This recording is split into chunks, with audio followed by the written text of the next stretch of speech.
Okay, so now you have your mixtape out. Quicksand blew up. Yep. You got the song with J. Cole. Yeah.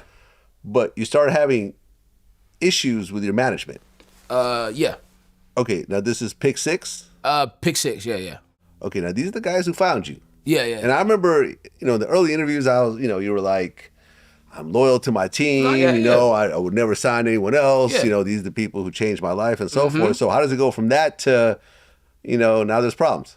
I'm gonna keep it a bit, like, there's no point to like always drag or dwell on it, because I talk about it in my music so much, and with this project I'm dropping, like, you're gonna hear about it. It's just differences, man. A lot of things happen that, again, like, I'm in this game, newborn baby. I don't know anything. Then, certain stuff you hear you don't like. It's okay, we just at odds, we're at differences. Let's separate. There is no like bad blood, ain't no hard feelings. It's just, I don't think that was the best fit for me. Well, does it have to do with them not allowing you to put out music when you wanted to? Part of the reason, yeah, but like I said, like it was a lot of internal and a lot of emotional and a lot of stuff that wasn't just business. That's like, you know what? I think it's best if we just separate. Well, okay. So I'm just trying to go through the timeline. Yeah. Because was that around the time that you just stopped releasing music?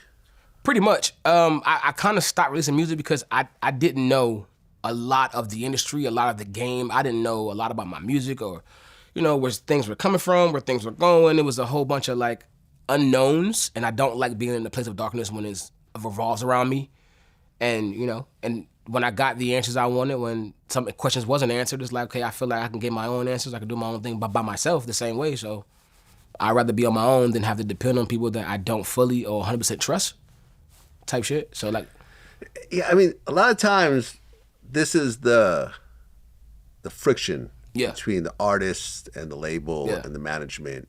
I remember me and Riff Raff got into a long conversation about this. About he signed a Diplo, who's a very accomplished producer, and they had a I forgot who his deal was initially, but it was like they put out an album, it did well, and it's like he wants to drop more songs, and the label's like, don't drop more songs, keep working on this album and keep dropping, keep making better songs. Yeah. And there's a conflict of, well, I just want to drop stuff to keep my fans happy, as opposed to, no, we should wait until we really have those songs that are really going to blow up. Yeah. And sometimes both parties don't agree to what, is a great song. Yeah. Is that kind of what was happening with you?